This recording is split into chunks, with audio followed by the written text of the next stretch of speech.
Ratground by Daniel Ivanics. It was not long ago that society started to label me as an addict. I used through the pain of losing a loved one. She was the true force in my life, the joy in every walking day. My only hope, the flicker of a starshine in the sky even on darkest nights. I hate myself for using. My only consolation I could think of, that grief might be the best reason for using. But no matter how much I snort, drink, smoke, or shoot, nothing brings her back. She used to say that I keep company like rats keep close to each other. Like I wouldn't let go of someone because I see everyone in the same light as me. I guess even now she would know me best. I have my spots in the city, and with many low lives, I consider my favorite the one at the alley next to the long-forgotten children's playground. The dealers like to hang out next to the sewer's duct cover. They say the sewers go down to the old metro station beneath the playground, and the metro lines expand to a cave system big like the old labyrinths in those myths I used to read back in my youth.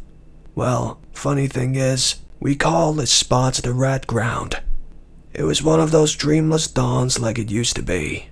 I don't really sleep anymore, and I don't really have routine for going to bed anymore. The time to sleep lost its meaning to me as now I just pass out. Not sure I would say I even get unconscious as the drugs keep ticking in my mind like when the train passes on railroads in rhythmic beats. Every time those metal caravans passed on.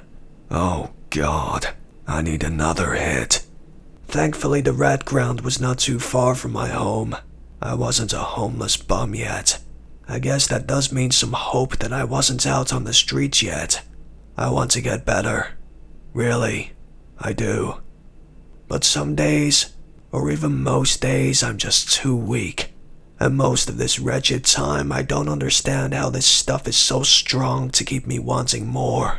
Why are we so weak against some little dust or crystal?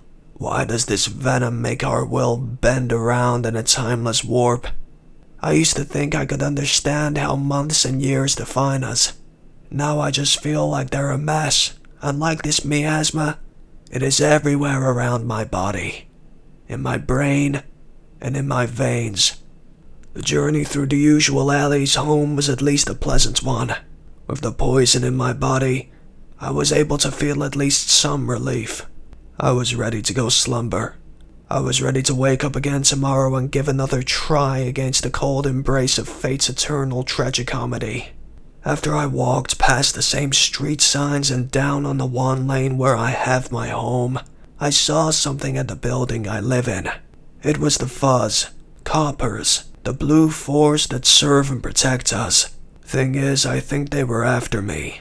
It's been rumored that they are after the Ratground's dealers for several weeks now, and they've been heavily asking around for suspicious drug activities.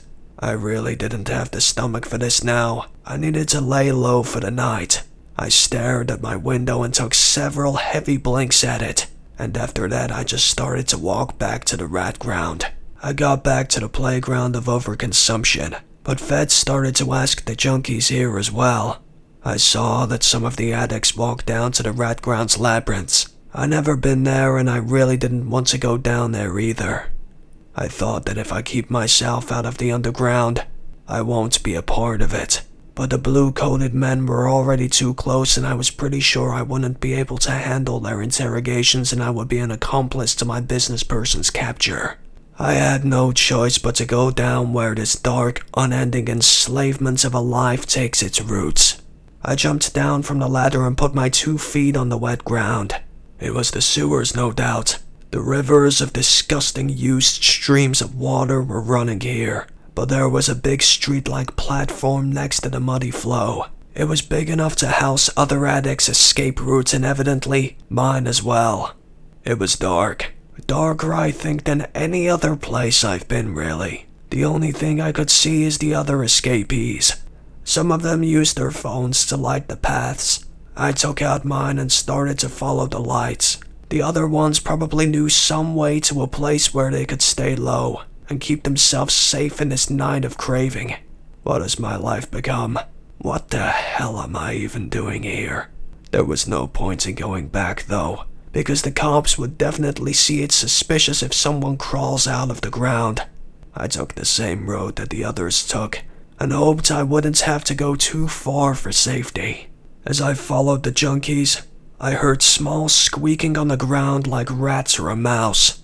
Disgusting, I thought to myself, but fitting name I guess, as I remembered why exactly it was called the Ratground. This was the foundation of the Ratground community between the addicts. Probably the other ones were here many times, and they really knew a way to an underground shelter or bunker. I looked around with my phone and saw some strange drawings and writings on the walls with white charcoal. The drawings seemed to represent some mythological creatures. They looked like the common rats but with weird anthropomorphosis bodies. They somehow looked like hideous humanoid beings, but strangely mixed with animal qualities. The writings, however, were in a language that I never saw before. I was never much of a linguist, but I was pretty sure that they couldn't be in any frequently used wording. But these just only meant one thing for me. People often go down here, so there must be something here. A sudden inquisitiveness came to my mind, like the sweet release of the dope I injected into my body at the Ratways playground. A few T-sections emerged in front of me, but I still saw and heard which way the others went, although they were much fewer now. Not unlike the rat squeaking that got more frequent and much louder even beneath my legs. Small rodents ran through my vision. They seemed like they were all going in one place. Oddly the same place as the drug cravers ran to. What was even more odd, that I didn't find this frightful at all. Like some kind of a force was drawing me deeper and deeper inside the Ratground's labyrinths. Another T-section, a right turn, and then I think I lost the others. I was alone. How was this possible? I thought. They were in front of me the whole time, but they were no longer there. I needed my own artificial lighting because I saw something. Hundreds of candles brightened a big corridor where mattresses were laying on the floor. The place was empty, but I thought it was odd that candles were burning. Somebody had time to light all of them. People were really living here. I curiously walked between the mattresses and saw some rotten chairs as well that were run over by the wet mold, not surprisingly resembling this grim place.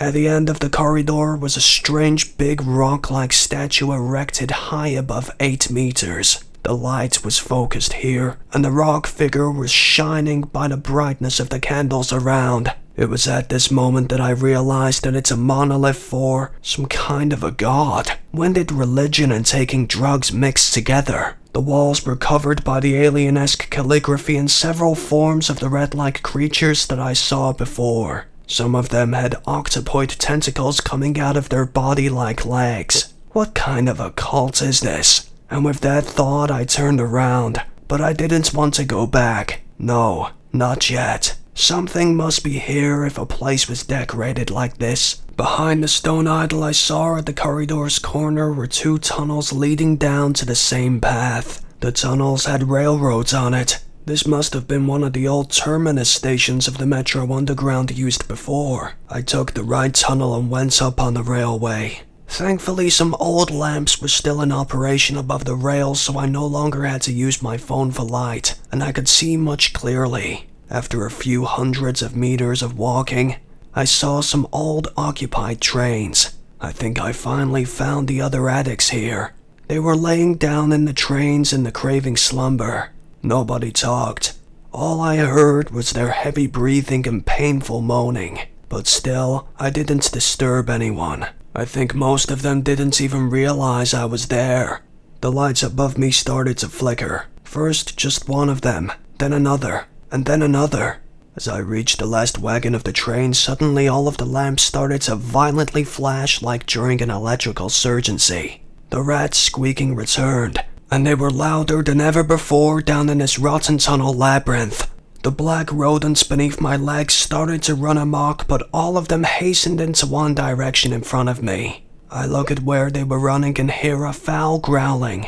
Immediately the shivers ran down my spine, like in a cold shower of ice cubes. Smoke started to pour out from the dark, and from the blackness emerged a foul monstrosity which looked so horribly that just when I tried to recall it, my mind goes berserk and scared beyond insanity. All I remember clearly was that it was huge, like several of those train cars stacked on each other. It oozed out from the dark. It had a giant rat's face where I think its head should have been.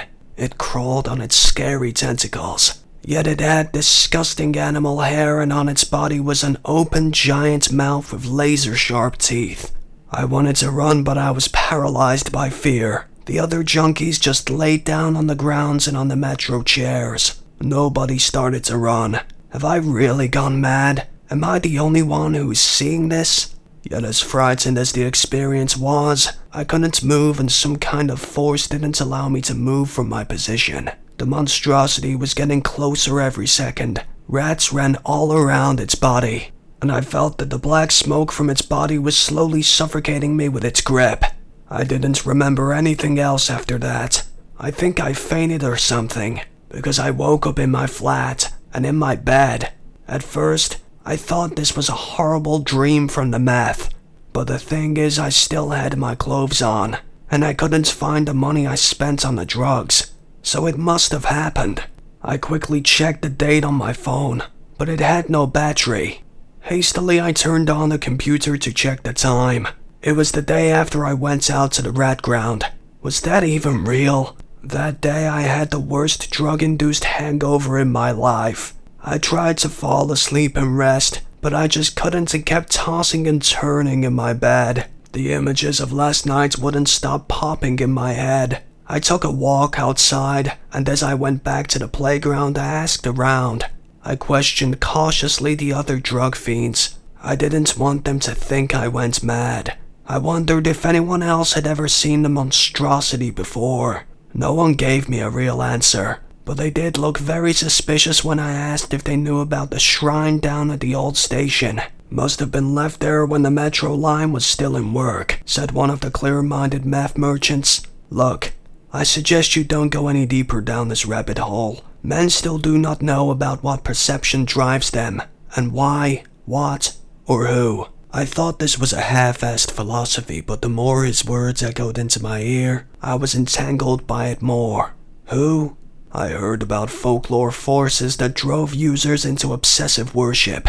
Yalhutta, the rat god, deity and slaver of addicts, was one that I read about, but I always thought it was just fabricated names of a nightmare creature to scare away people from the poison.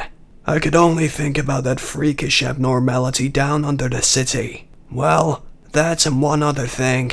God, I need another hit.